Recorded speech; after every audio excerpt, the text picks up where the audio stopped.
Syukran. Assalamualaikum warahmatullahi wabarakatuh. Alhamdulillah. Alhamdulillahilladzi ja'ala as-siyama habdih wa li'ibadatil mukhlashina jannatih. Asyhadu an la ilaha illallah wahdahu la syarika lah wa asyhadu anna Muhammadan abduhu wa rasuluh alladzi la nabiyya ba'dah, amma ba'd. Hadirin wal hadirat, shaimin was shaimat rahimakumullah.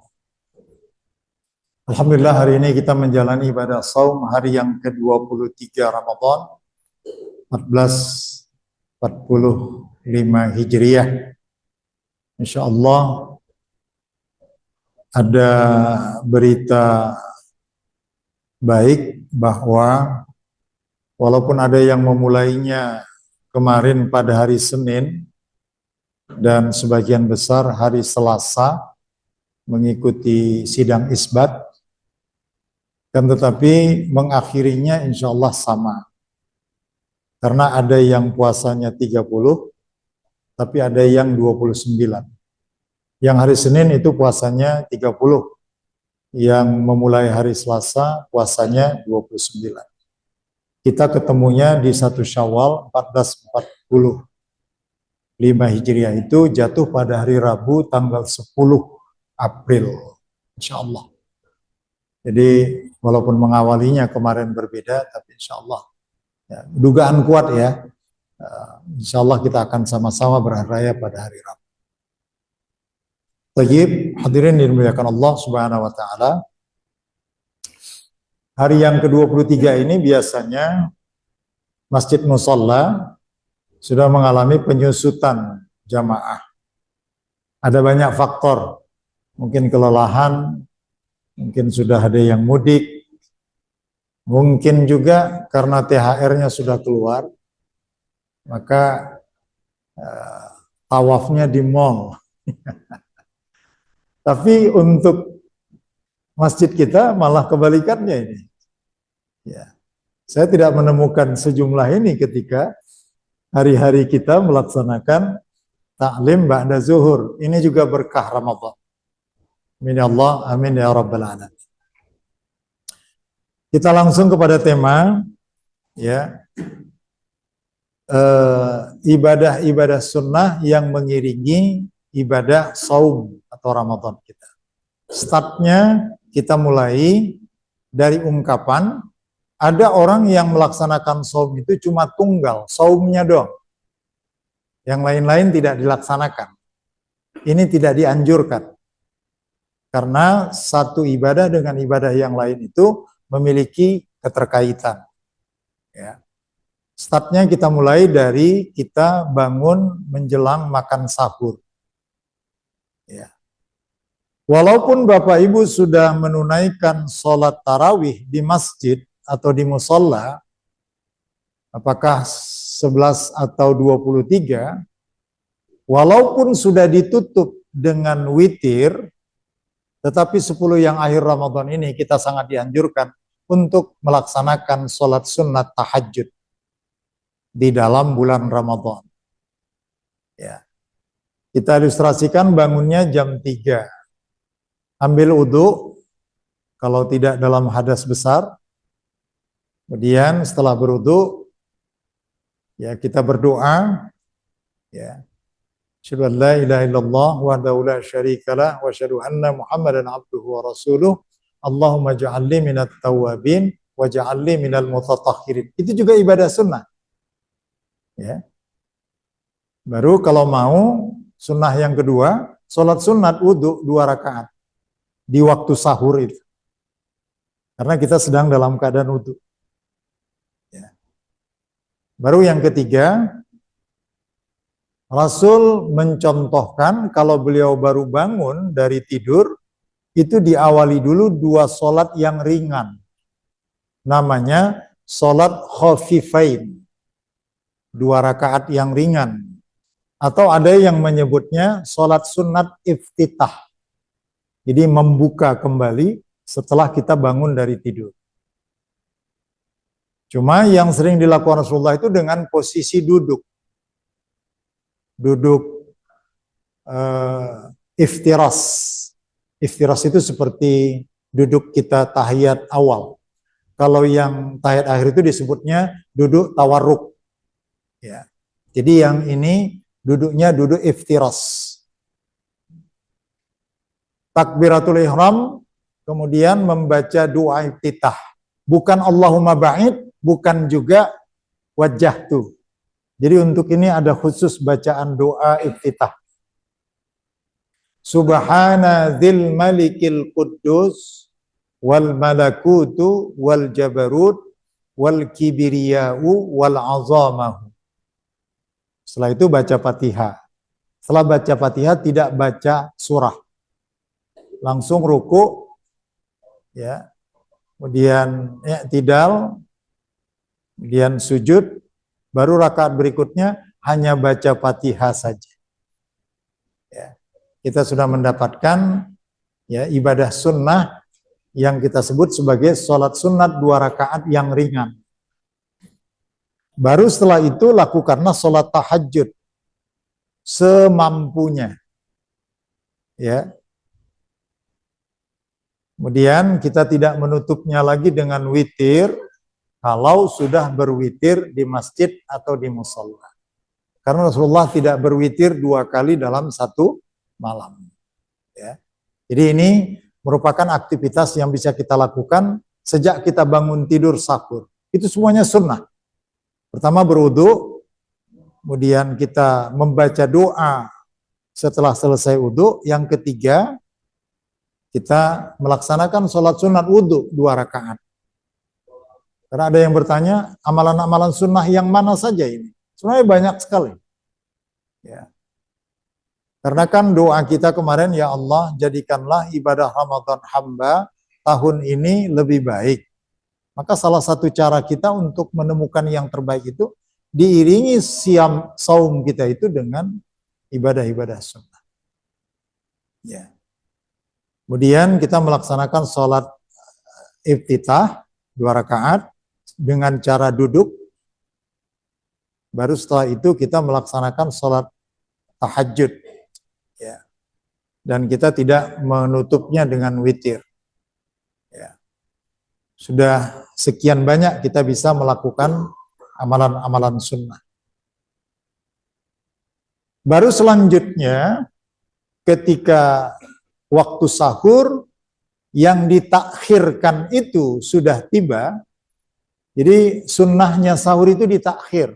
Kalau berbuka ditakjil. Jadi jangan pulang dari tadarus ya, karena malas bangun langsung santap sahur. Memang sah, tetapi fadilahnya tidak kita peroleh karena kita tidak mentakhirkannya. Ya. Jadi sahur itu ditakhirkan. Kira-kira 15 menit sebelum imsak. Ya. Atau 20 menit sebelum azan.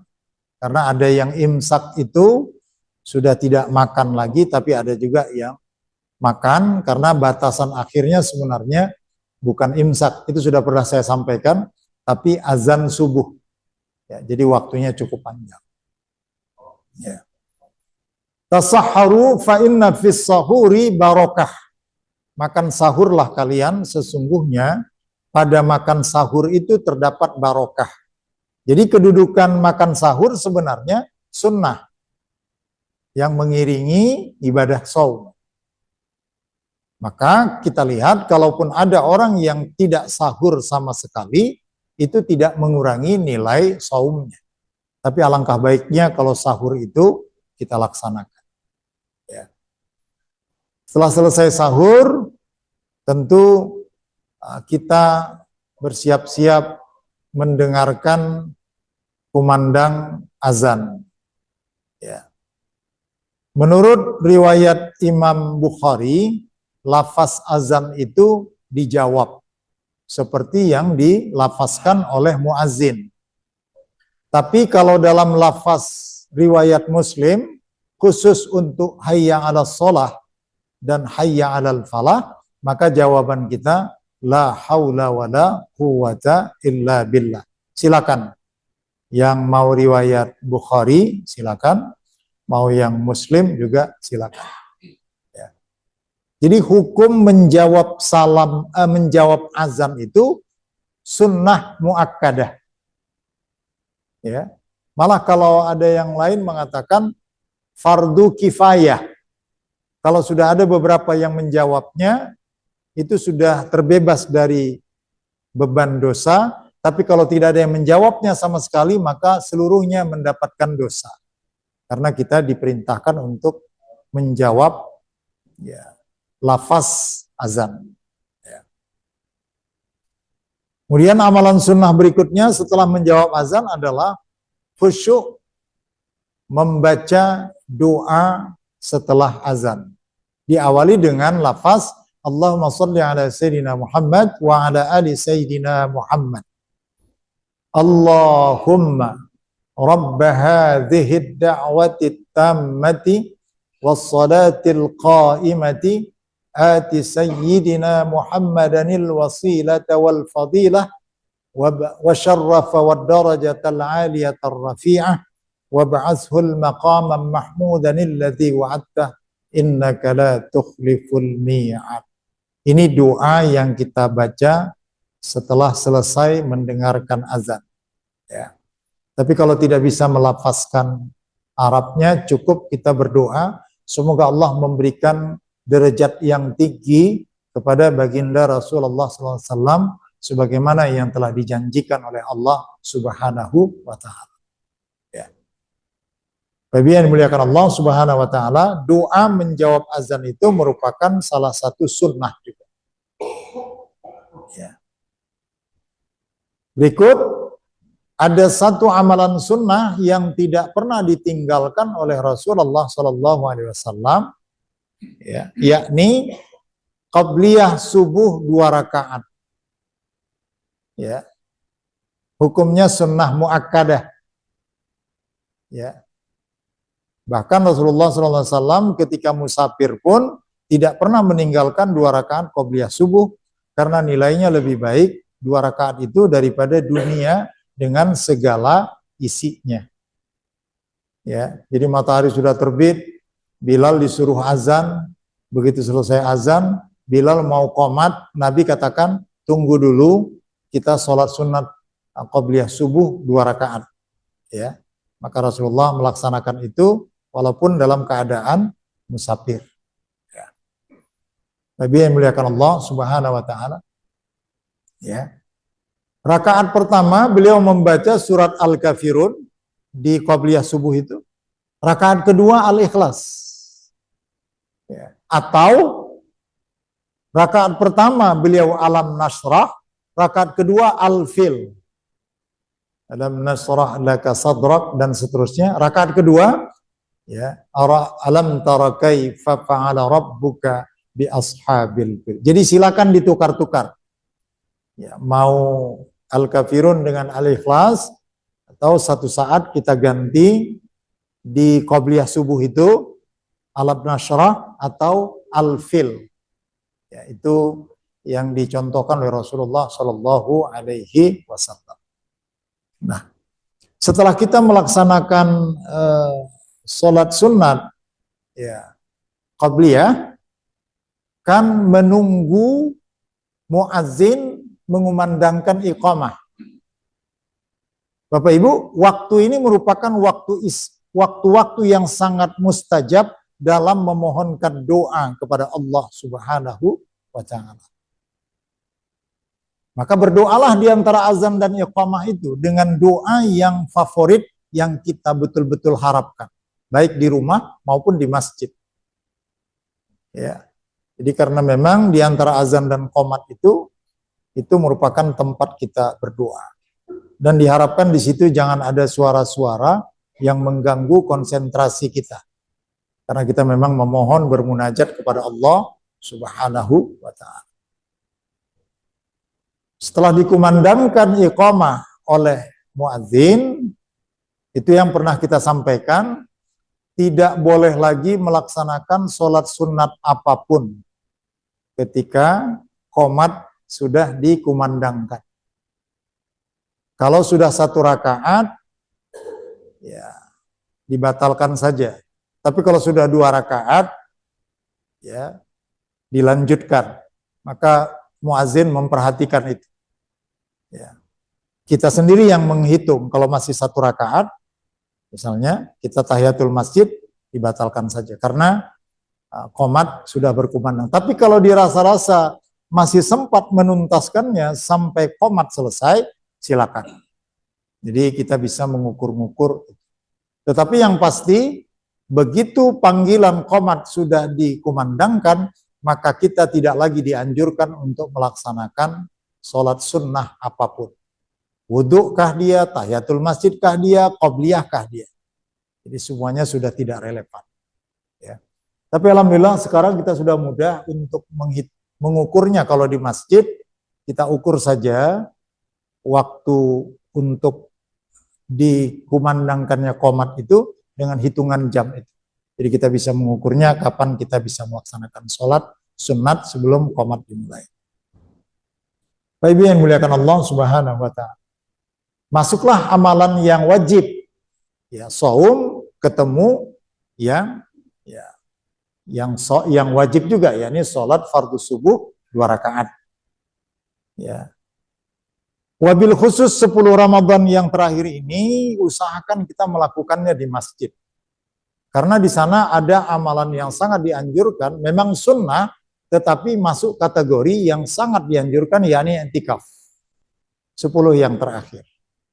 Ya, jadi sambil kita beriktikaf, maka kita dapat melaksanakan sholat subuh itu secara berjamaah. Ya, mudah-mudahan nilainya akan lebih baik. Selesai sholat subuh, maka kita dianjurkan untuk zikir ba'da sholat. 1 lafaz zikir yang tidak pernah ditinggalkan oleh Rasulullah SAW adalah Subhanallah, Alhamdulillah, La ilaha illallah, Allahu Akbar. Atau yang lazim kita itu Subhanallah 33 kali, Alhamdulillah 33 kali, kemudian Allahu Akbar 33 kali. Kemudian penutupnya yang ke-100, ya, La ilaha illallah wahdahu la syarikalah, lahul mulku wa lahul hamdu, yuhyi wa yumitu, wa huwa ala kulli syai'in qadir. Ini kategorinya amalan sunnah. Nabi yang muliakan Allah Subhanahu wa ta'ala. Ya. Setelah itu doa. Kalau di Ramadan ada 2 yang paling favorit. Ya, Allahumma innaka afuwun tuhibbul afwa fa'fu anni. Allahumma inni as'aluka ridhaka wal jannah wa na'udzubika min sakhatika wan nar. Khusus waktu subuh Rasulullah membaca doa, Allahumma inni as'aluka, ya, ilman nafi'a wa rizqan thayyiba wa amalan mutaqabbala.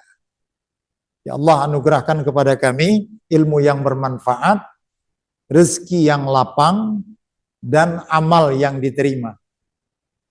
Ya, jadi ini doa yang paling banyak dibaca Rasulullah pada waktu selesai sholat subuh.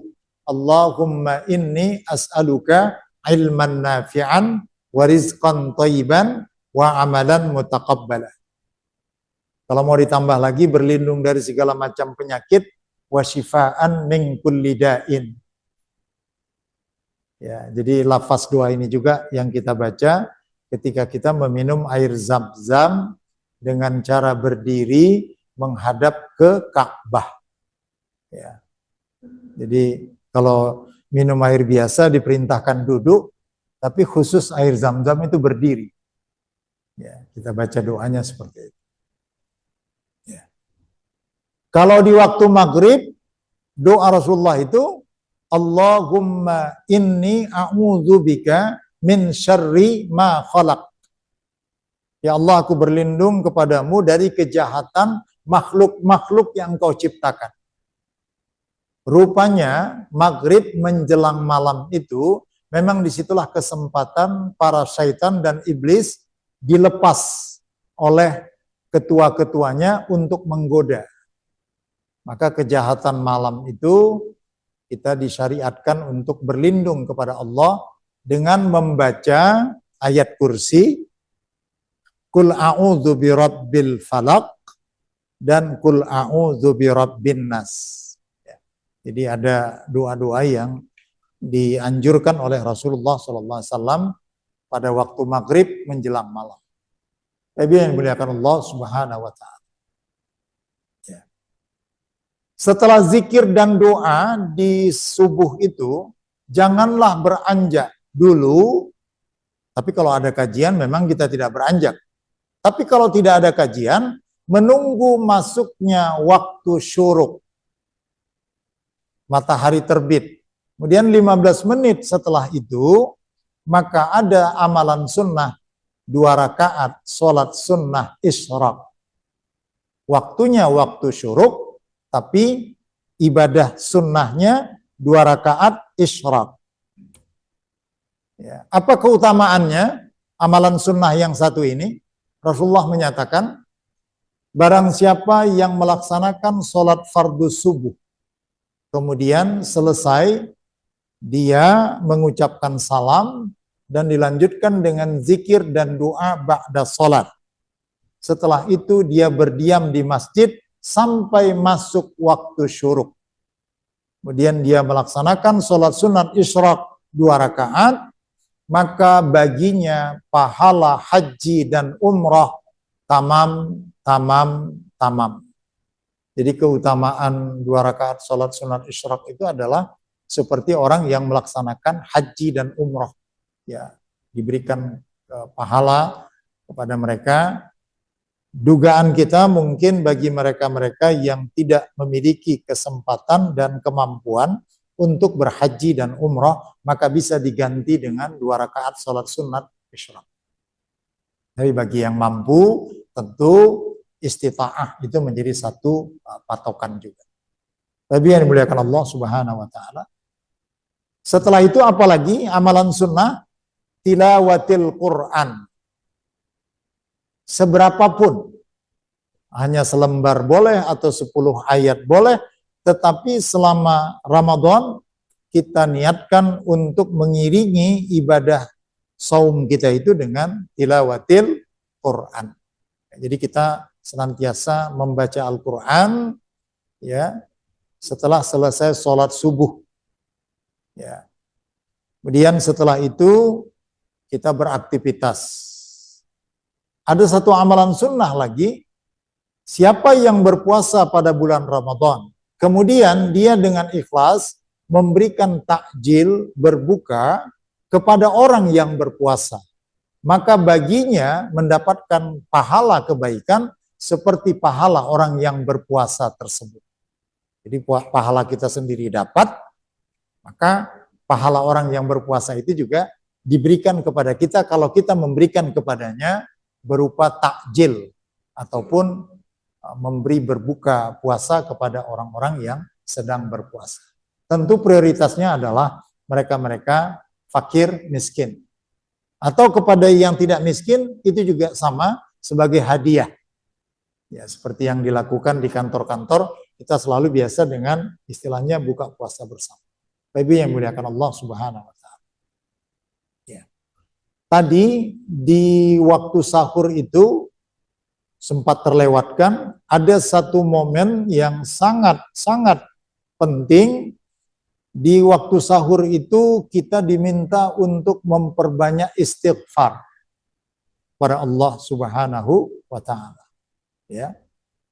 Karena di antara malam yang kita bagi menjadi 3 itu, awal malam, pertengahan malam, maka akhir malam itulah tempat yang paling baik untuk memohon ampunan kepada Allah Subhanahu wa Ta'ala. Mari kita rujuk surat Ali Imran ayat 17.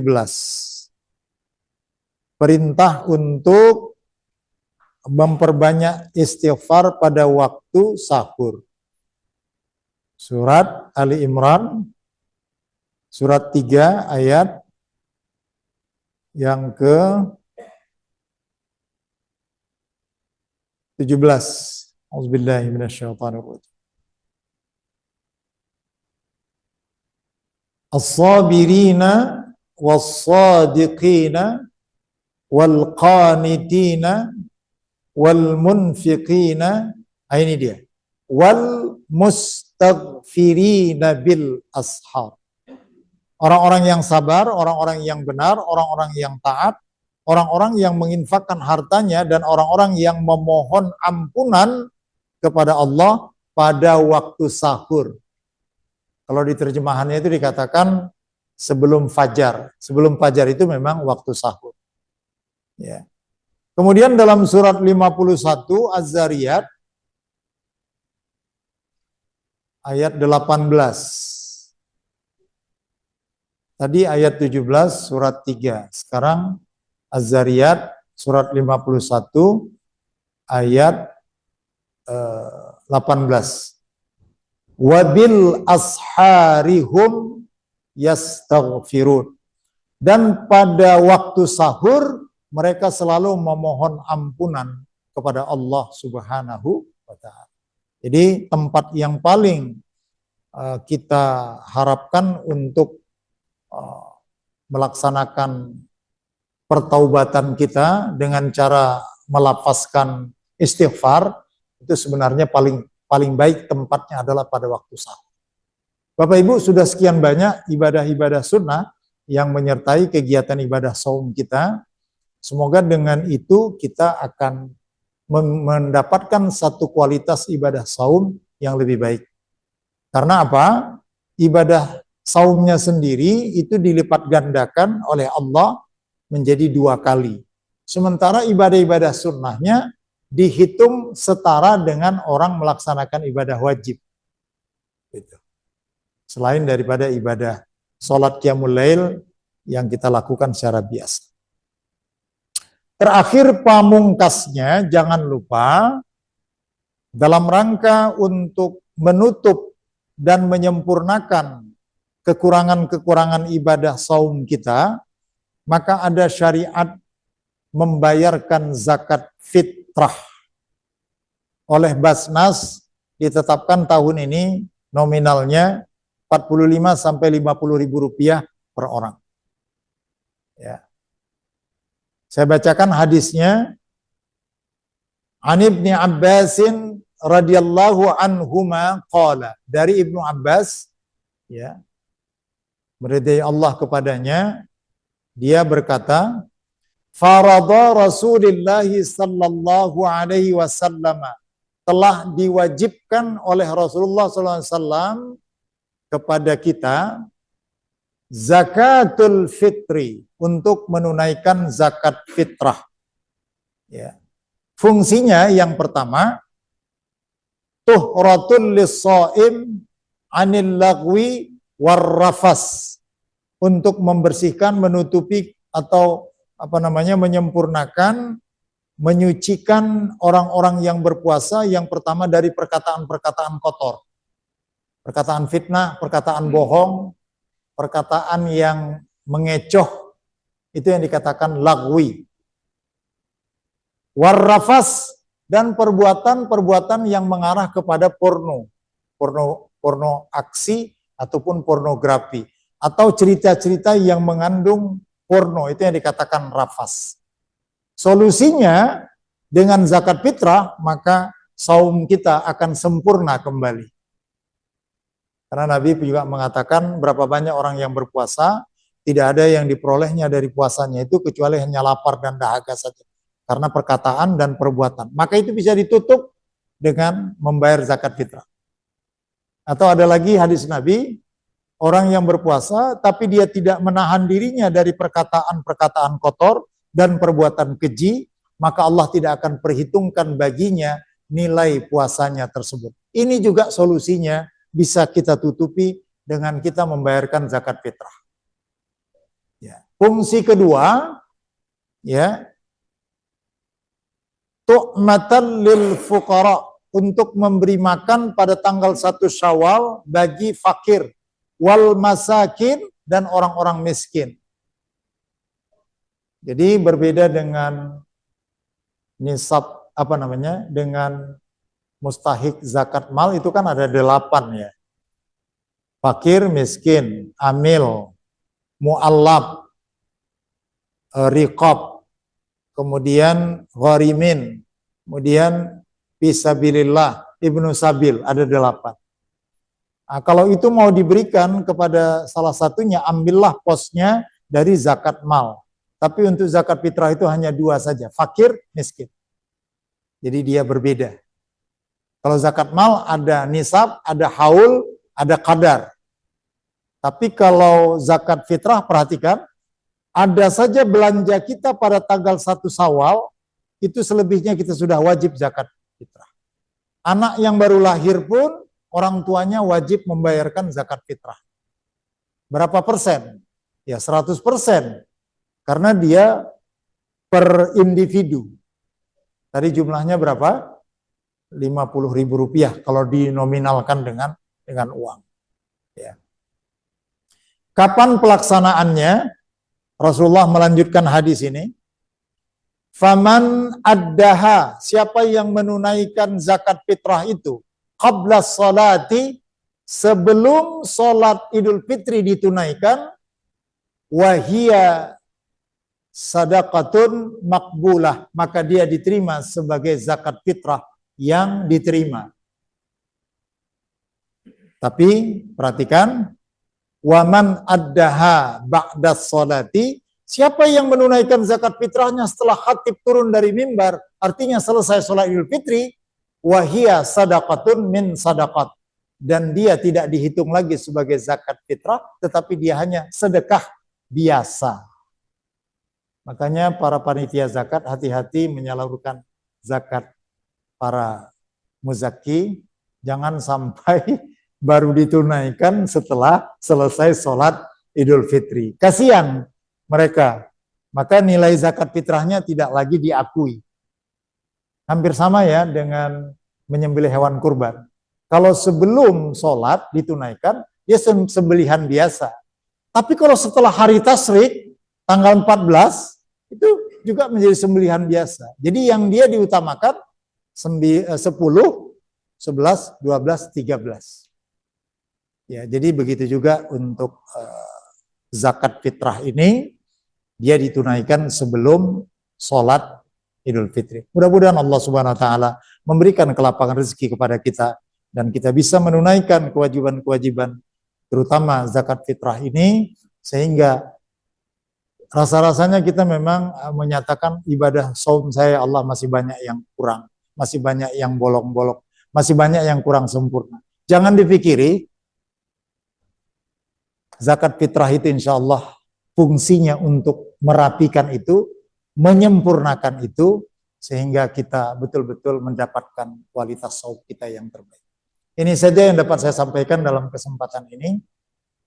Sekaligus dalam majelis yang mulia ini, saya mengucapkan mohon maaf menjelang perayaan 1 Syawal 1445 Hijriah. Ya, kita menunggu keputusan sidang isbat dari pemerintah. Mudah-mudahan pengharapan kita bisa sama-sama merayakan Idul Fitri ini dengan baik, saling memaafkan dan saling bersilaturahim. Yang saja, bila kurang saya mohon maaf, kita akhiri dengan doa kafaratul majlis. A'udzubillahi minasyaitonir rajim. Subhanakallahumma wa bihamdika asyhadu an la ilaha illa anta astaghfiruka wa atubu ilaik. Rabbana atina fid dunya hasanah wa fil akhirati hasanah wa qina azabannar. Bifadlika subhana rabbika rabbil izzati amma yasifun. Assalamun alal mursalin. Walhamdulillahi rabbil alamin. Ila liqa ma'as salamah. Wal afu minkum. Wassalamualaikum warahmatullahi wabarakatuh.